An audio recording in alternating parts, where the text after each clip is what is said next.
So, welcome to today's Ideation webinar on the OrbitalAI challenge. We will spend probably about an hour and 15. We have a number of experts on the webinar today who will give you a bit of insights into the background behind the challenge and some of the technical details. Recording. And we will then have time for some questions and answers from you and from the panelists. To give a quick overview of what we're trying to do today, so I will give a into the OrbitalAI challenge along with Nicola in a second. We will then talk in a bit more detail about the FESAP2 track and the Imagine track. So those are the two tracks of the challenge where you can submit your ideas to. We'll talk a little bit about the starter toolkit, that will be with Nika, and then we'll have a reasonably long session about the ideation training, and that will be with our expert Sebastian before we then head to the Q&A. The experts, I think I'll just leave them to introduce themselves when it's their turn. So without further ado, I will briefly hand over to Nicola for... Yeah. There we go. Thanks. So I'm Nicola Njepe. I'm with the ESA PhilLab organizing this OrbitalAI challenge. So the PhilLab is part of the Earth Observation Program Directorate at ESA. We are based in Italy, near Rome. And at the PhilLab, we aim to apply transformative technology to Earth observation to accelerate the research and develop innovation that helps solve the biggest challenge that humanity face together with strengthening European competitiveness. So we are organized in two different offices, the Explore office, looking at low TRL, and then the Invest office that runs the INCREASE program. Next, please. So why PhilLab has been established, and that will link as well to why we are doing this OrbitalAI challenge. So the PhilLab has been established to exploit and stimulate the favorable condition of the European Earth observation market. So we have now the convergence of different favorable conditions that we call the Earth observation perfect storm. So we have major technological advancement that reach sensors that can be sent into space with a low cost. We have huge computational power now available, and some of this technology can even be sent to space, and so that we can process directly data on board the spacecraft. In addition to that, we have a new way of collective thinking in the community arising from different, the new people generation, less prone to the centralized, let's say, control freak thinking. And we have on top of that a new, let's say, entrepreneurial spirit in EO, leveraging of all this generating innovation and business models. So with this OrbitalAI challenge, actually this is a perfect example of this new storm. We propose here a challenge combining advanced technology in space with onboard processing, with the need to combine a various source of information, working together with large companies such as Microsoft or Thales and Space, European agency, but also new space actors such as Open Cosmos. So thanks for joining today. I hope that you will enjoy this journey and this webinar altogether. And if you have any question on the PhilLab or whatsoever, please contact me. Over to you, Jen.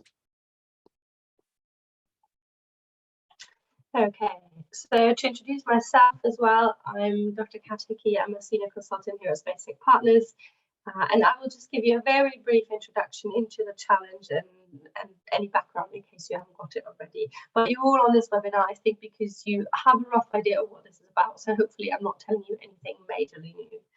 So the OrbitalAI challenge is really about generating real-time insights and real-time impact. What do we mean by that? Well, innovation and Earth observation can obviously go many ways. But one thing that's happening is that there's more and more onboard processing power on satellites, and there have been experiments in the past with spaceborne computing, with reasonably off-the-shelf components, computers being sent into space. And with more and more data being collected, I think there's some real value that we could potentially add in terms of some clever onboard processing in order to reduce downlink rates, in order to enable real-time insights. And we think that a lot of you guys probably have some really great ideas in terms of how to make this work and what some of these applications might be. And that's why we want to hear from you. So it's all about combining artificial intelligence, machine learning with Earth observation data and onboard processing. The idea of doing this is that potential applications should be easily deployed in terms of the software being uploaded onto the satellite, Applications can be updated during the flight as well. So it's not something that's hard-coded into the hardware, but something that can be sort of modified as needed, and that can be operated from the ground through a simple user interface. What we're trying to achieve, and what we hope that you guys will have some really good ideas for, is how by doing this, we can really bring some benefits to businesses, to the industry, but also scientific benefits. And that's, I think, where you guys' expertise will come in, where you will have some really good ideas. The experts that we have here obviously are really knowledgeable in terms of the different satellites and the different instruments, but we want your insights into how that can be transitioned and transformed into something that's valuable for society. There are a few phases. Initially, we have the open competition, which opened in January and is running until June of this year. Within this open competition, there are two major phases. There's the registration, and that registration phase actually ends tomorrow, so Friday, 24th of March of 2023. And then you can get together once you've registered your teams and really sort of, do this ideation and try to identify what your winning idea might be. We will then move into the second phase, incubation and onboarding, where we have two initial breakout phases from a technology or from a sort of application point of view, the initial model, and then the functional prototype. And then in the end, it all comes down to pitching what that idea might be. You can collect credits in the first three phases, and those credits can then be applied to some really amazing ESA swag. So that's very exciting. But basically, if it turns out that you've missed registration and you want to enter at some later stage, in theory, you can still do that. But we want to encourage you to make the most of this time and to really register your team and start submitting your ideas and take part in these different phases as soon as possible.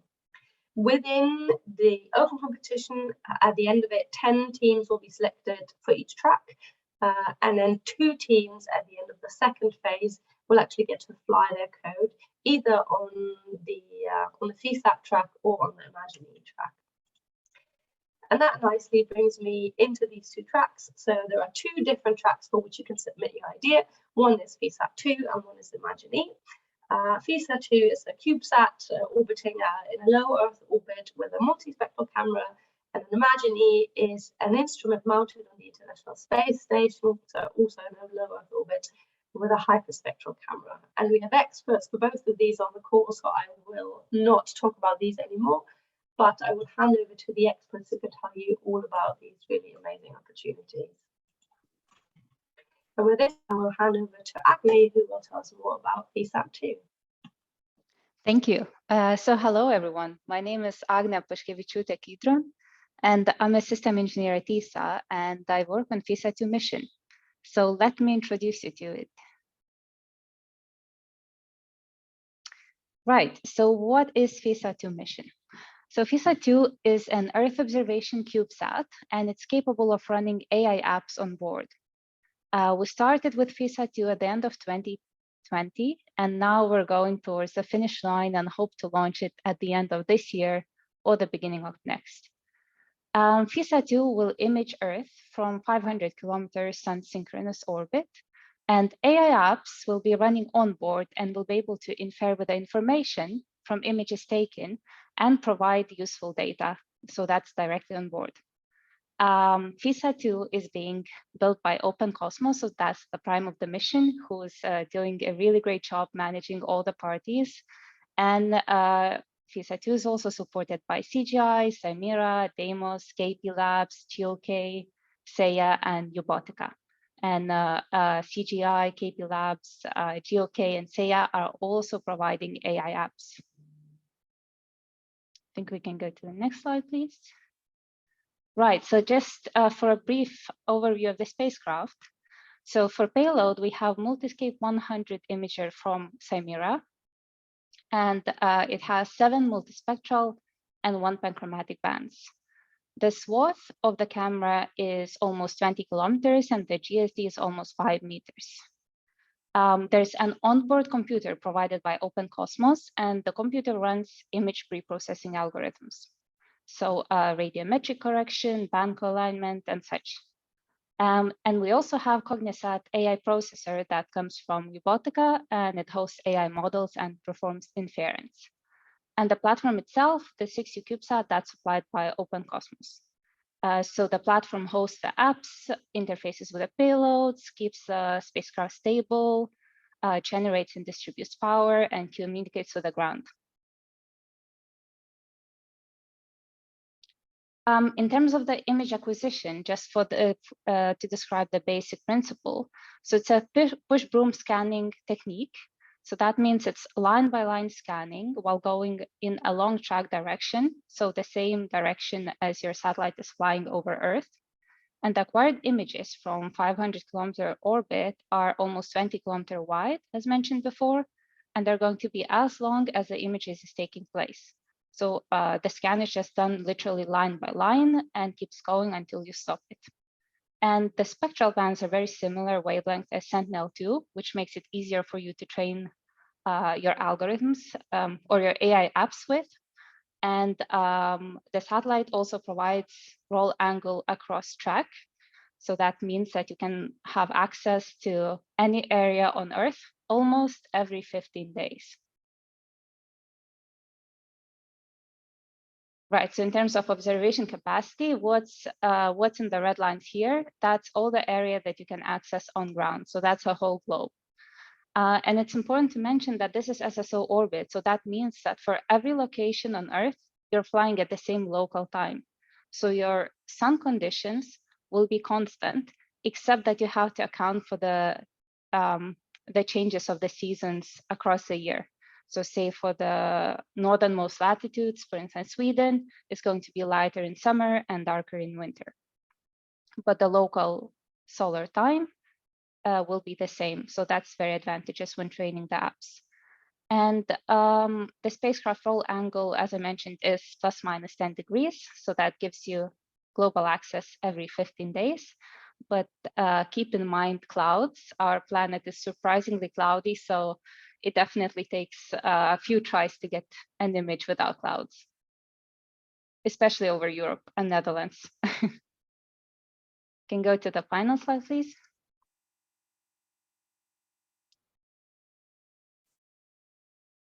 Right, and a little bit on the mission timeline. So once the satellite launch, which we hope is going to happen at the end of this year, we'll have about 4 months of the satellite commissioning phase, followed by 2 to 6 months of AI apps fine-tuning. So you'll be getting images from the satellite, and that will allow you to fine-tune your apps. After that, we'll have 4.5 to 8.5 months of actual nominal operations, where you'll be running your algorithms and hopefully getting some useful data. And if we're lucky, we hope to expand the mission a little bit and get a bit closer to 1.5 years of actual operational time. But the nominal expected is 4.5 months to 8.5 months. So yes, that would be it from me. And thank you for your attention. Thank you very much, Arne, and I will hand straight over to Elisa. Okay. Hello, good afternoon. So I'm Elisa Callejo from Thales Alenia Space, and in this mission, Imagine, that's in partnership with Microsoft, we are developing an experiment centered in space computing that will be deployed on board the International Space Station. And the idea is that it will gather and match Earth observation insights. Thanks. So as part of our spaces computing development, we will be launching a high-performance computer integrated in Thales Alenia Space, plus an in-orbit application framework from Microsoft, including also a state-of-the-art sensor on the ISS. The package will provide a fantastic opportunity to demonstrate and validate the potential of cognitive cloud computing in space by deploying artificial intelligence applications on board, as in the case of FISAT-2. As you can see on our deadlines, we started just early last year, and we intend to launch it in October this year. So as you see, we are in a fast and furious development mode. This is a very fast speed for space missions. The mission is intended not only a technical demonstrator, but also as a market demonstrator for its computing business. And with this challenge that we are organizing together with ISA and Microsoft, we are offering you the opportunity to test your market and your ideas too, provided that you have an innovative mindset. Next slide, please. So we will launch a space computing payload to the International Space Station, and there a robotic arm will install this module on the outside of the Columbus module in a platform that is specifically designed to make experiments in a space environment. This is a main difference with other space edge computing experiments that has been performed on the past inside the International Space Station on a controlled environment. So here is, as I told you, is the main difference. This platform is providing a communication capability and power to our payload that will be in operation at least 1 year, that it could be extended an extra year. For the image acquisition part, you can consider that the orbit is the one of the ISS.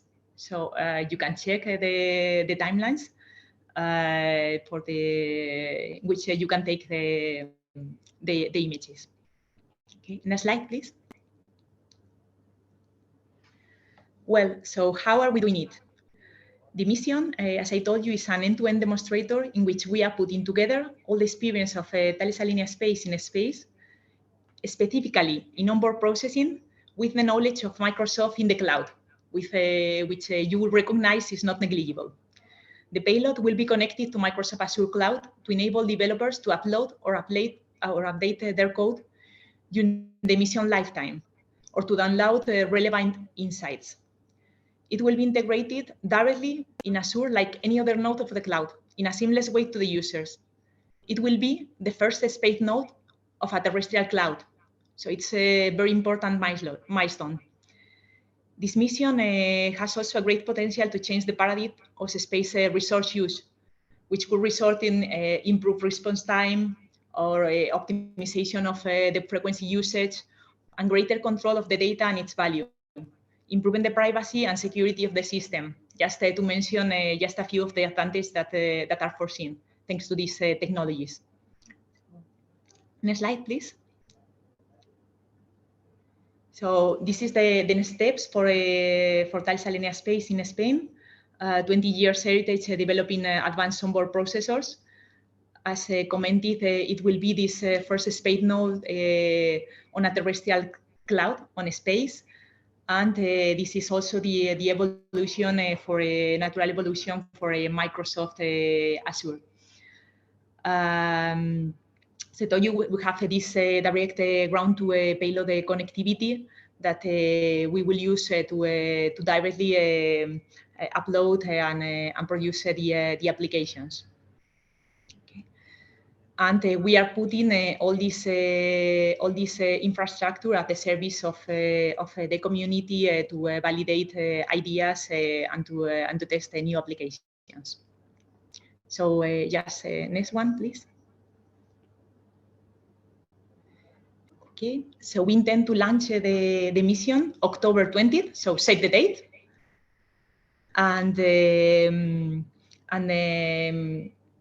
what we are putting at your disposal here from the payload, it's the hyperspectral camera that we are embarking.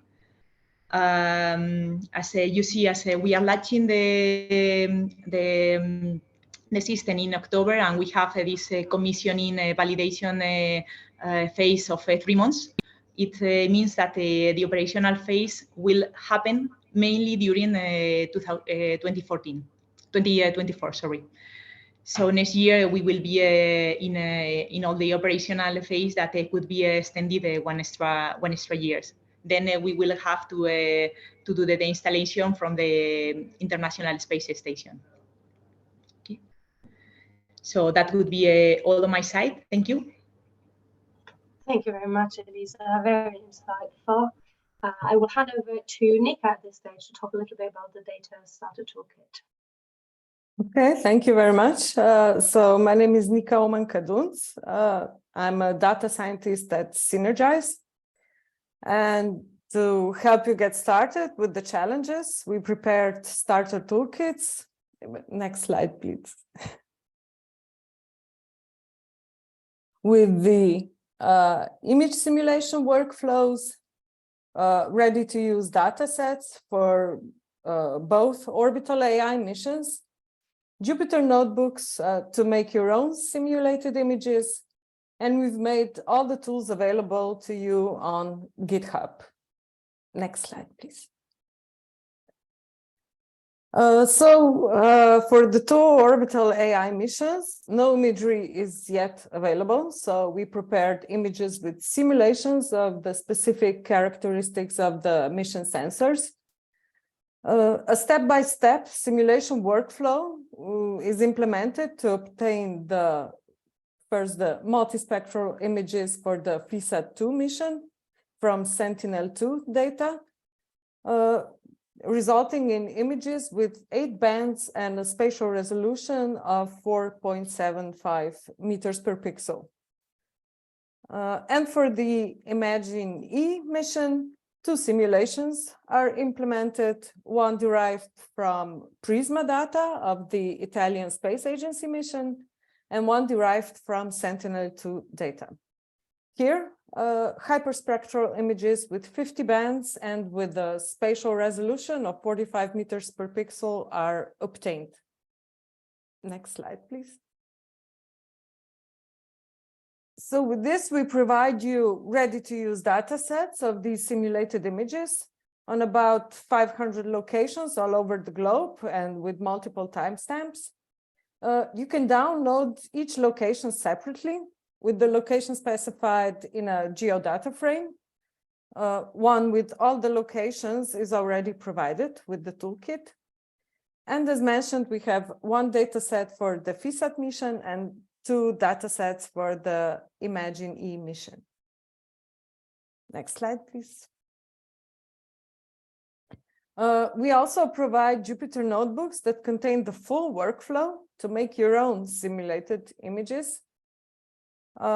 These use the well-documented EOLearn library, and the Sentinel-2 images for your own locations and time intervals can be downloaded through Sentinel Hub with the trial account.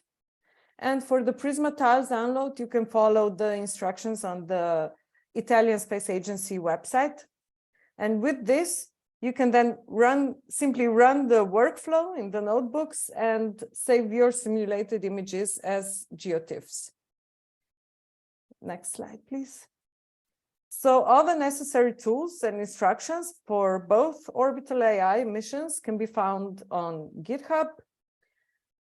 This is the Jupyter notebook for the data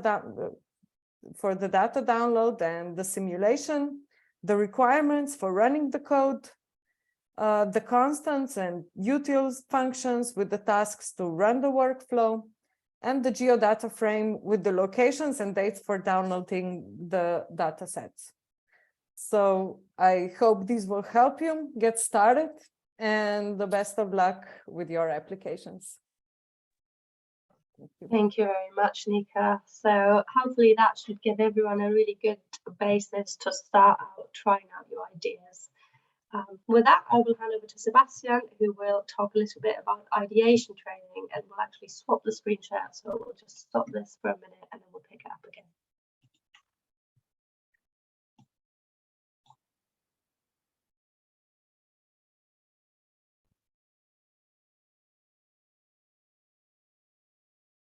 Okay. Yeah, hello everyone. My name is Sebastian Better, and I worked in innovation and ideation for the past 15 years. And I'm here today to help you with ideation, which is a crucial part of coming up with innovative ideas for important challenges. And I put together a really short ideation training, which I hope will be hands-on and help you to develop some great ideas and make the most of that journey that you're in. I would like to start with 4 very easy to follow rules for ideation. And the first one being to really embrace every idea. every idea counts, and I would ask you to stop judging when trying to come up with ideas, creating a positive atmosphere with your team members, and really valuing every idea that is voiced. This is super important because someone might not be willing to speak up and voice an idea. So please, abide to that first rule to embrace every idea. The second one, it's an easy one as well. Just write every idea down because you might need it later. And it also gives you the opportunity to build on each other's ideas.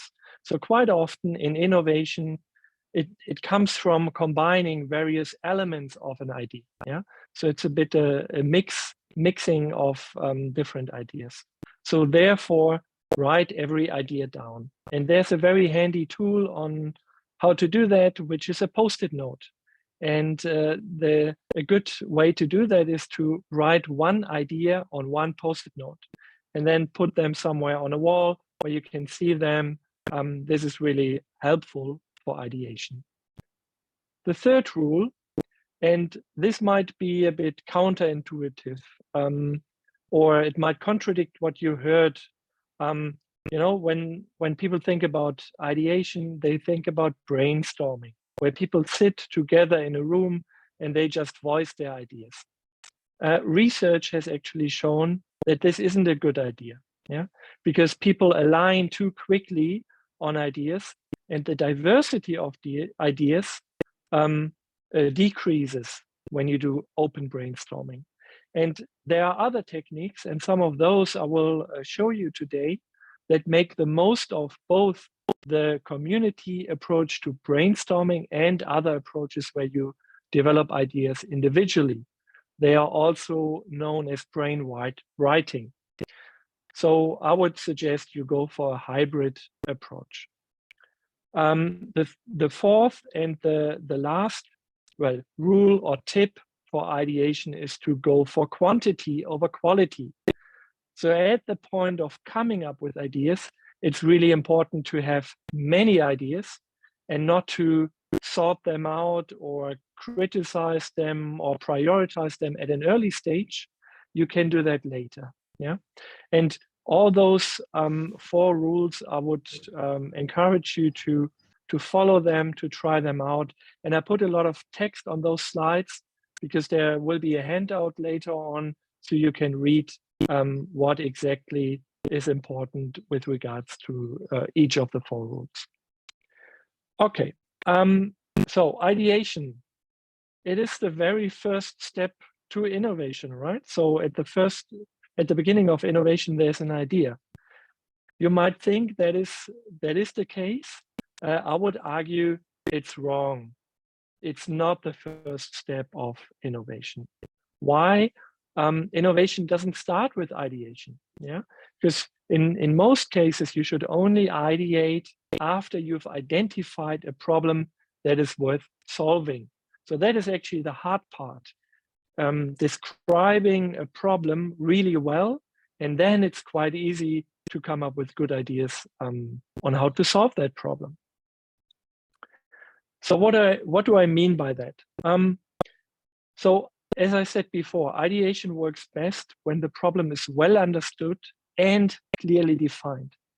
And what you see on the right here on that slide, it's called the double diamond. And the first diamond refers to the problem space. The second diamond refers to the solution space.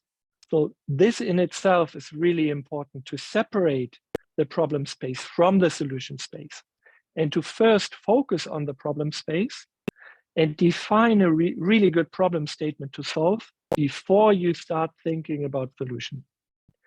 And as you can see, this graph is divided into 4 areas. And the first area of the problem space is about discovery. So, and as you can also see, the diamond is opening up. Yeah. So here it's really important to let new insights into the problem. Yeah. This is divergent thinking. So you try to incorporate as many insights into the problem as possible. And then the second phase within the problem space is about convergent thinking. So here you need to close the problem space and focus everything on one problem statement. And once you have that very clear problem statement defined, then it's a good idea to move into the solution space. And here again, you have a divergent phase in the beginning where it's about developing as many potential solutions as possible before you then close in and converge on the best solutions that have the highest likelihood of actually working. Yeah. So you see that dynamic of divergent thinking and convergent thinking.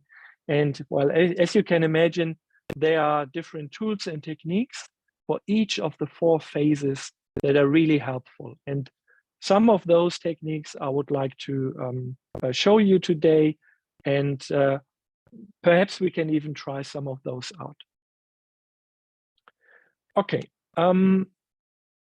let's sum it up. So today you will learn about 5 tools to help you with coming up with good ideas to solve actual problems, and if you already have an idea, on how to improve that idea and design a compelling pitch. So the very first tool that I would like to introduce you to is called semantic analysis. And it's a really good and easy to use technique in a very early phase of, getting familiar with the problem. So here we want to open up the problem space. And then I will show you another technique, which is called How Might We, which sits right at the end of the problem space. So right in the middle between problem space and solution space, yeah, where you define an area to focus on. Then we move into the solution space, and I will show you 2 methods that are very useful for divergent thinking. So again, opening up the solution space. And one is called the 6-3-5 method, which allows you to come up with over 100 ideas in half an hour. And there is a very useful tool called Scamper, but I will get to that.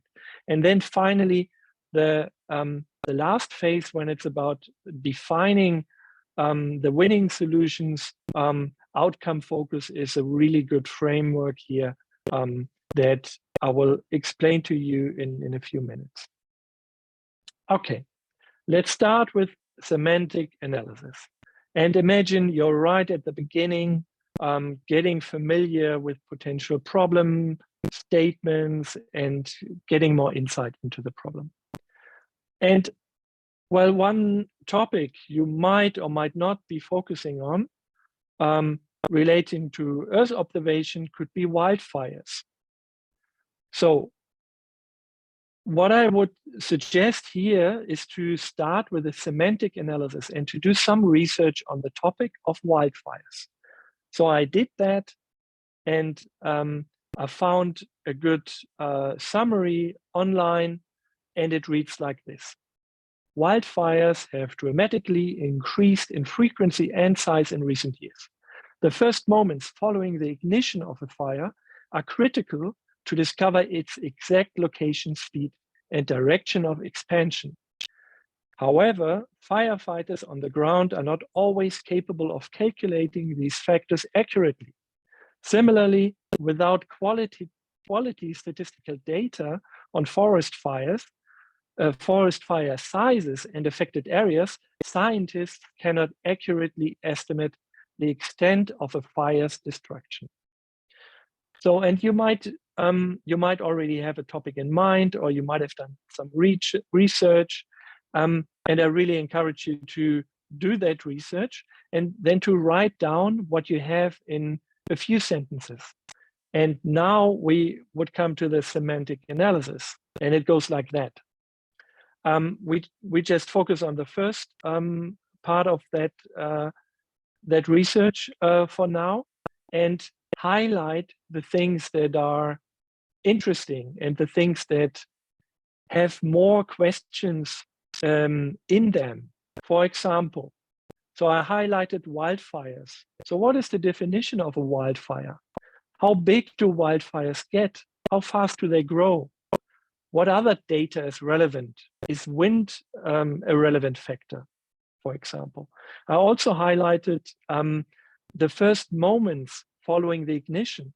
So what is the best time window to accurately detect and monitor wildfires? I also highlighted location, speed, and direction. So good questions here could be, Good questions here could be, here we were. Good questions regarding those could be, how do you measure those parameters? Location, speed, and direction. What other parameters are useful?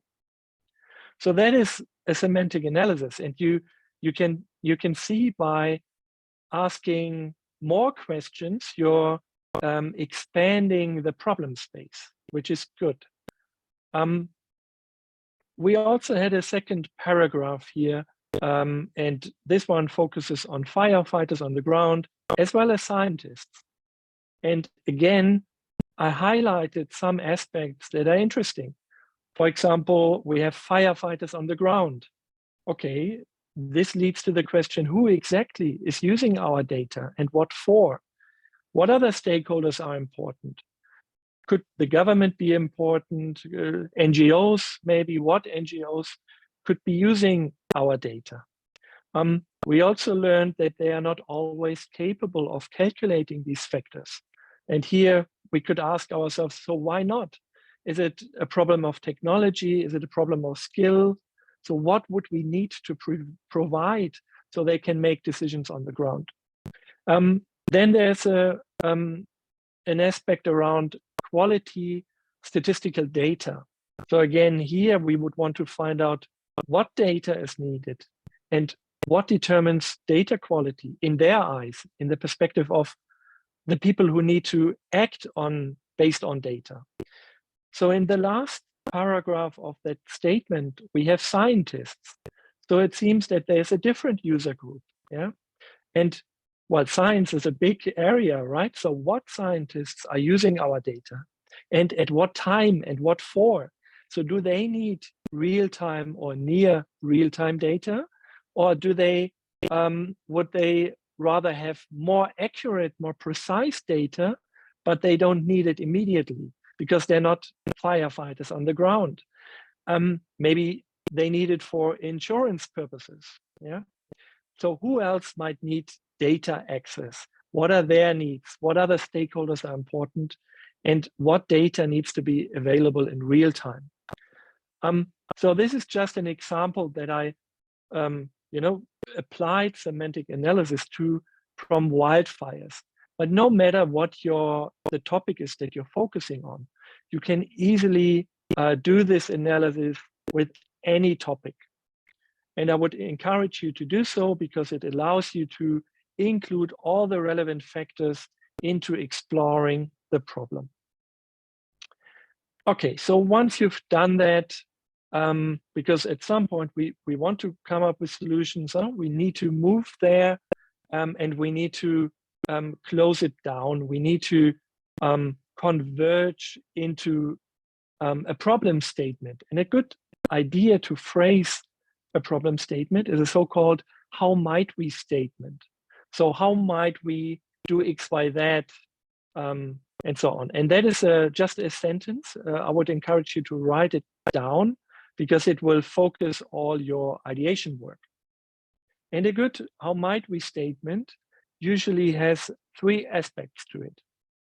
And it could read like that, yeah? How might we help or enable or support? And here we have a user description. So remember in the example I just gave you, it could be the firefighter on the ground, but it could also be the scientist, yeah? And they wouldn't be on the ground. So you have a totally different user description here.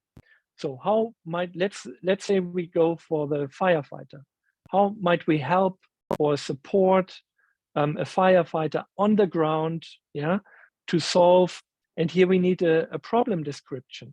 And from your research and from answering some of those questions, you would be able to describe this problem really well. Is it about a wildfire that has just started and trying to find where the actual location is where it started, because that's where you want to control all your efforts to? Or is it a scientist who needs to, after the wildfire, needs to calculate how big the area impacted was? Yeah, so you could have very different how might we statements. But every how might we statement needs to have a user description, a problem description, and this is important, an impact description. So what are they trying to achieve with their data? What are they trying to prevent? And so if I also recommend to have one how might we statement per user group.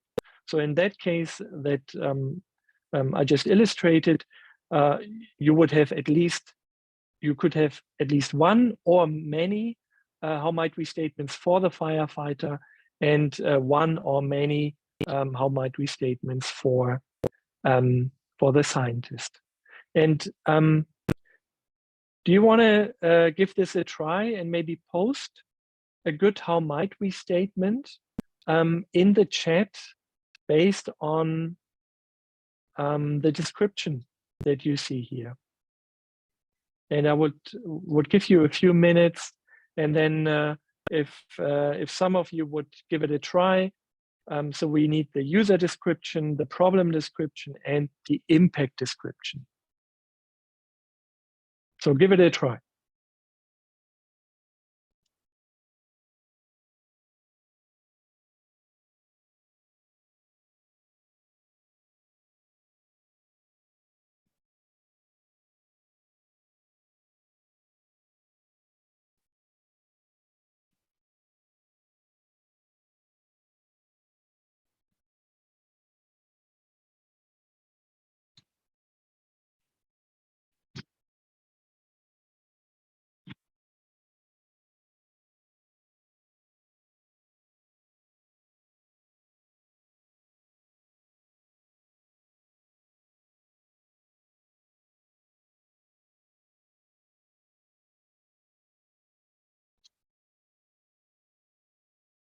Okay, it could also be that maybe you don't want to give away your topic. Yeah, I understand that there might be fear of competition. In that case, do this in your own time. Start with the semantic analysis, and then try to formulate based on what you learn a really good how might we statement, including a user description, problem description, and impact description. So that is your launch pad for ideation. And one method that works really well to open up the solution space is the 6-3-5 method. And it's quite easy. So you would need 6 people working with you, and you can invite colleagues or friends, and 6 people generate 3 ideas in 5 minutes. And you can use a simple worksheet, and I show you how that would look like on the next slide. And you write down so everyone writes down their 3 ideas in 5 minutes, and then you share your workshop with the person to your right. And they refine each idea for 5 minutes, and then you start again, and everyone writes down 3 new ideas in 5 minutes. And so you repeat that for 6 rounds, and you get 108 ideas in 30 minutes. And all those ideas, they would refer to that how might we statement that we defined before. And the worksheet looks very simple. It's just a table like this. Yeah, you have your 6 rounds, and you have space for where to write your 3 ideas. And as I mentioned, with 6 people, you get in 30 minutes 108 ideas, which is a really good pool to choose from. So I like to combine this method with another framework which is called Scamper, and I added the T because I think Scamper works even better when you think about the testing as well, and that is exactly what T stands for. So Scamper is an acronym, and it stands for substitute, combine, adapt, modify, put to another use, eliminate, reverse, and test. And those are basically prompts you can use to generate and explore new ideas or to refine existing ideas.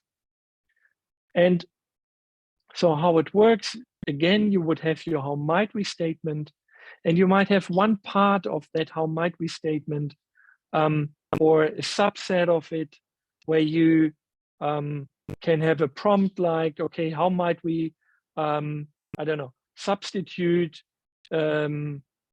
something, that is part of your initial idea, or how might we combine two different data sources in order to provide even better data, or how might we adapt, or how might we modify, how might we, if you have a use case in mind, how might we put our algorithm to another use case? Yeah, how might we eliminate the need to do X, Y, Z, or how might we reverse, and how might we test if we are right? So those are very useful prompts that you can use and combine with the tool that I introduced before, the 635. So so after you've done that, you should have, depending on the number of participants, obviously, but you could have up to 100 ideas, and even more so if you used the Scamper framework as well. And then what are the crucial ideas, and how do you also present and pitch the idea? And here a framework which I call outcome focus comes really handy. So the applications you're going to develop, they are outputs.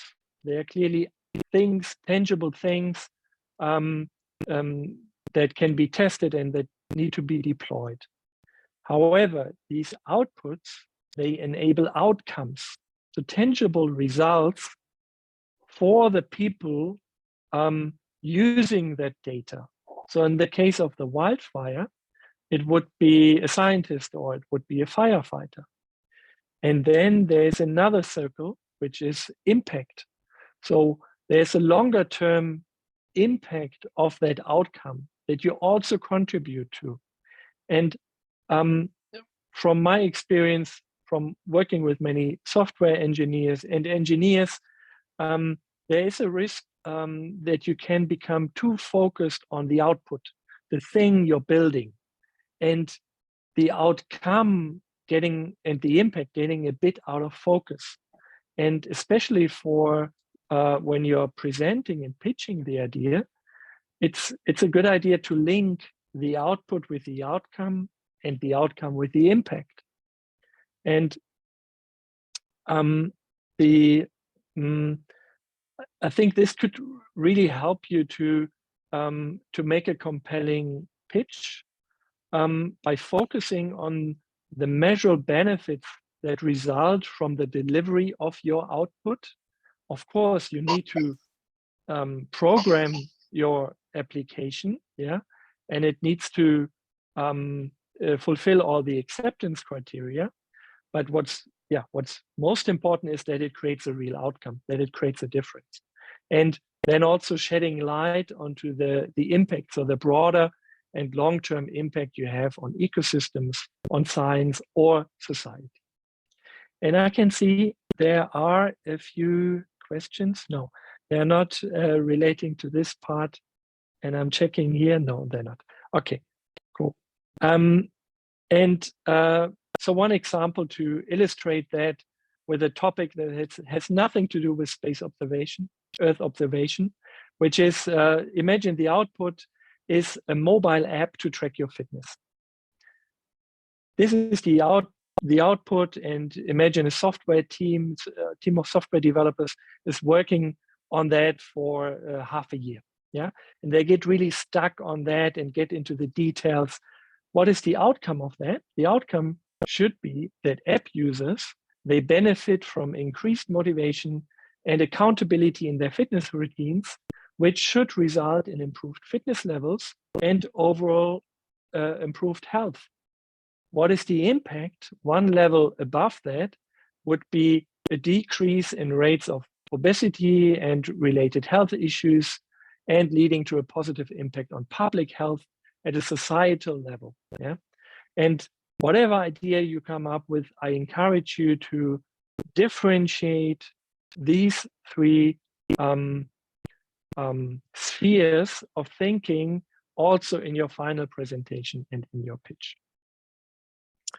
Yes, and I think this sums it up. Focus on the outcomes, make sure you fulfill the acceptance criteria, but highlight the higher impact as well that your work contributes to. And that's it. And I look forward to your questions in the Q&A. And if you have a real life example from your first ideas or a problem you're exploring, we can also look at that together if you want. And yeah, you can get access to all the slides to read it up in your own time. Thank you. Thank you very much, Sebastian. Very insightful, and good to see that a few people have been giving it a go. We've had a couple of submissions on your how might we statement, and I've put those in the Q&A, so hopefully those should be visible to everybody.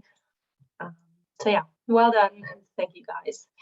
With that, we get to the Q&A. We've heard some, really interesting facts about the two different tracks. I think Sebastian has hopefully given everybody some ideas on how to approach how you might come up with a submission.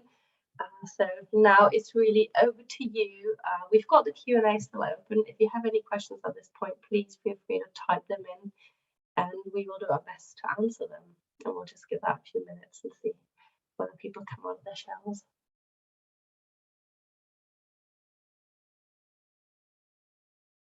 In the meantime, maybe while people have a think about, I can ask a question to Sebastian.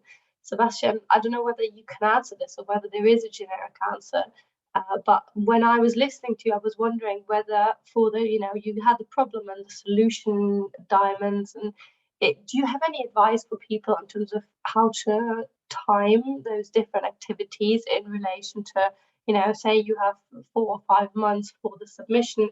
When do you think people should be moving from problem to solution or from one step to another?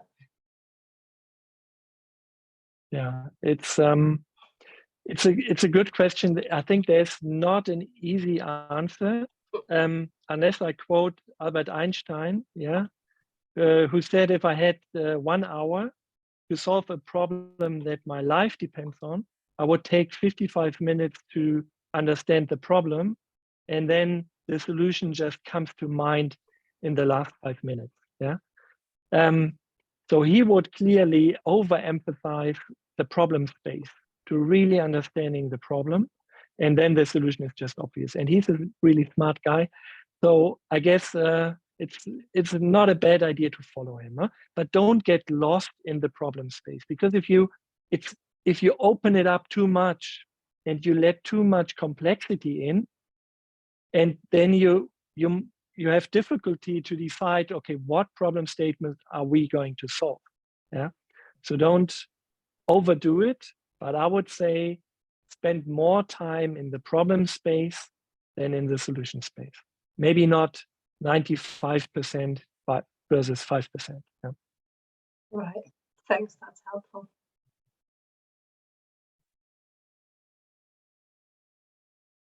Have we got any other questions?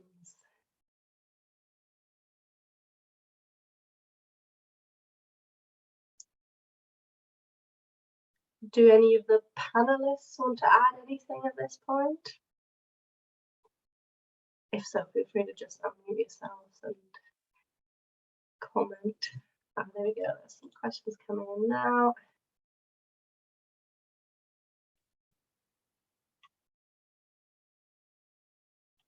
Okay, we have a few questions coming in now, so I will just get the panelists to take a look, please, and see which one you can take.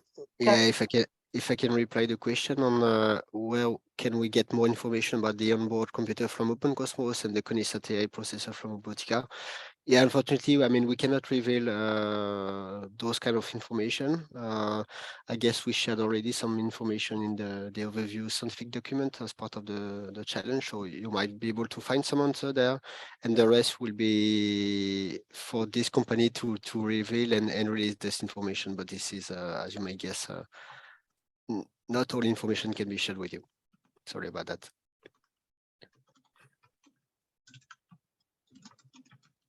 Thank you very much, Nicola. I'm just writing that up so we've got it on the record as well, and everybody who maybe has some trouble with their connection can read up on it.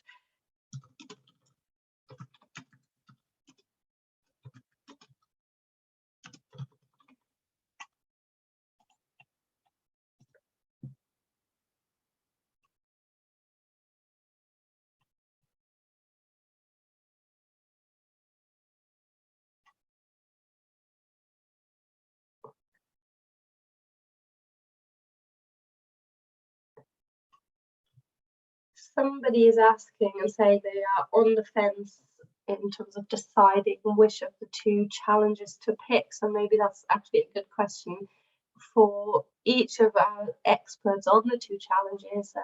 What do you think makes sort of your track unique or special? Or what sort of problems might that be? Might one be better suited to compared to the other?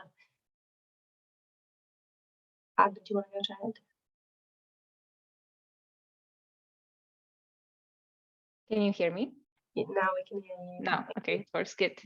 Yes, I think maybe just thinking a bit more from the practical perspective in terms of training your AI models. I think, as I said during my presentation, it's quite important that our orbit is sun-synchronous orbit. So for every location, you're flying at the same local solar time.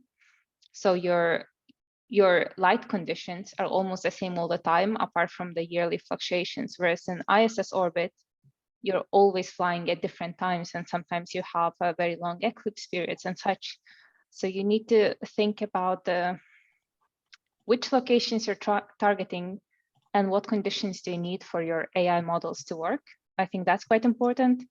And also have a look at the instruments, the cameras, so the resolution offered, the image size, and see if that's really suitable for your requirements. If you need a finer resolution, it might be FISAT challenge. If you can work with a coarser resolution, maybe the ISS, which bands you need and such. So it really depends on what kind of solution I think you're trying to provide. Thank you very much, Agne.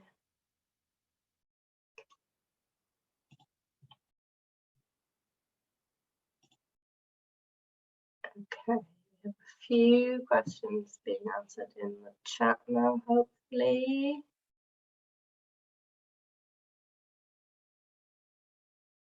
Yeah, I can reply to the question. Will the data from sensors of onboard be available in level 0? Should that be the starting point?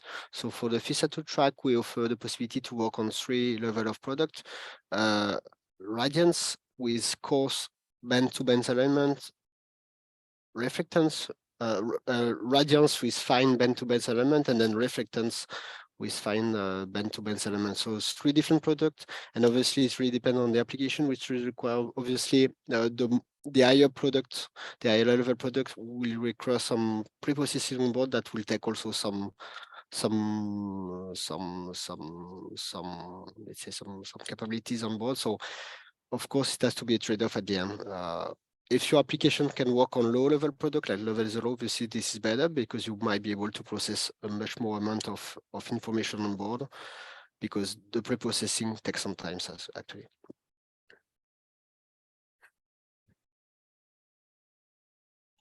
Thank you, Nicola. Well, I think maybe maybe I can answer from the other track. I don't know if you can see me. I'm Lara Arce. I'm in charge of the Imagine project.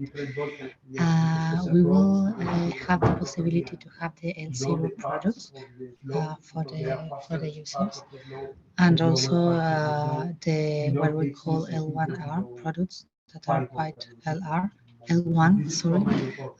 They will have the centerpiece georeferencing, so you will have some more information in metadata in this kind of images, more than the L0. It will allows you to probably go to another kind of processing applications. And well, yeah, you will have both options. I don't know, Alejandro, if you want to add something from this particular point. Please.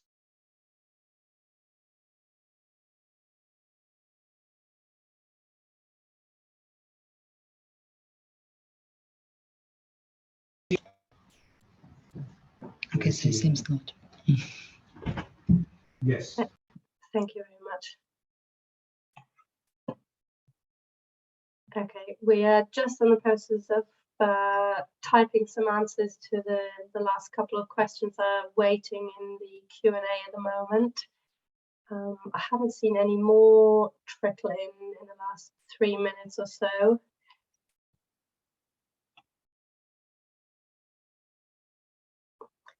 Various people, I think, are asking about the hardware specifications. I don't know whether any of the panelists can maybe make a general comment about that. We already had the question, I guess, initially about the onboard computer, but there's some more general questions as well. Can anybody speak to that? Well, if I can reply for the FISA2 track, I guess this is the whole point of the incubation phase, where actually we'll check everything and we'll check if your application is compatible with the hardware that we have. For now, I mean, the requirement is pretty generic, and I think the capability that we'll have on board of FISA2 might be able to support quite few, let's say, algorithm and AI models. So I think that we set some requirement in terms of model size. You can have a look on the document as well. So it's provided. And as long as you respect this basic requirement, I guess it should be fine. Talking about the FISA2 track, at least.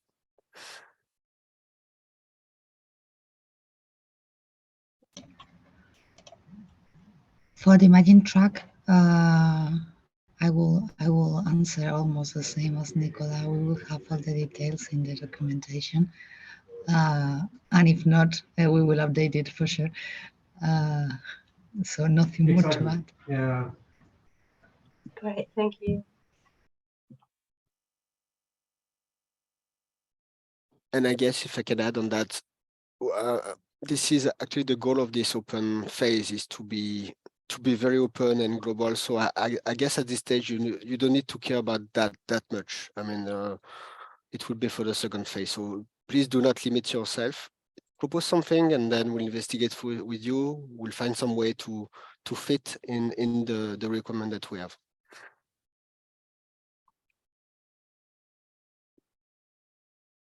Great, thank you.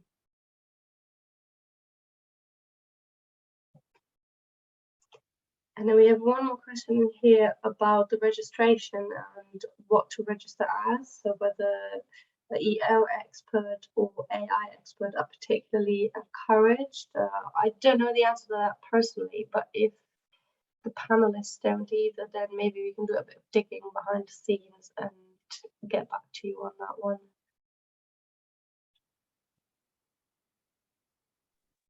No, I guess I mean, we are open to anybody, even though if you are not EO expert or AI expert, you can still apply. I mean, just to know a little bit more about who you are, but I guess that's not really matter. So please submit and register, who you are actually.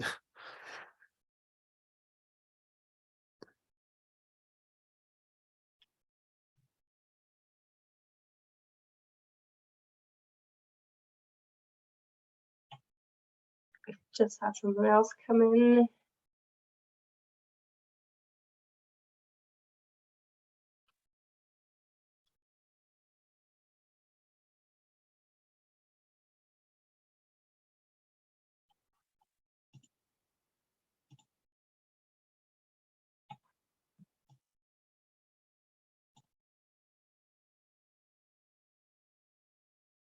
replying to the last question, I see from the misregistration simulated in the provided L1C dataset is quite large. Is there any coarse pixel precision co-restriction processing in at level 1B or 1C, or is the simulated misregistration order of magnitude representative of such processing? So what we provide is relevant to what we have on board.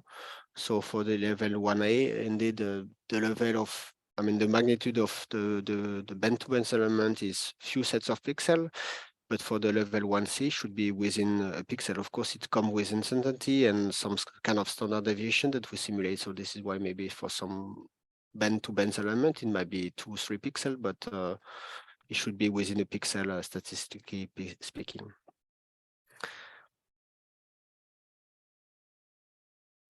I hope it satisfies. And if you have any concern about that, please chat. I mean, put any question in the forum, and then we'll respond, of course.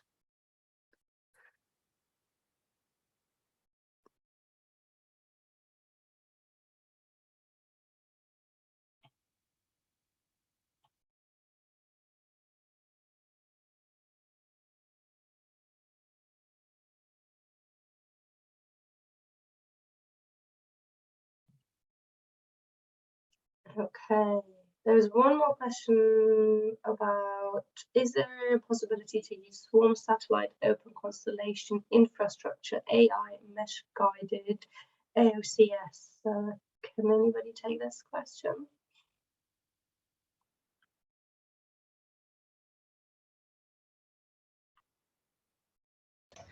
Sorry, could you repeat the question, please? Is there the possibility to use swarm satellite open constellation infrastructure AI mesh guided AOCS? I personally have never heard about that, so I don't know. Maybe Nicola, have you heard about? I don't fully understand what this means. Maybe Oleg could retype the question or explain a little bit more.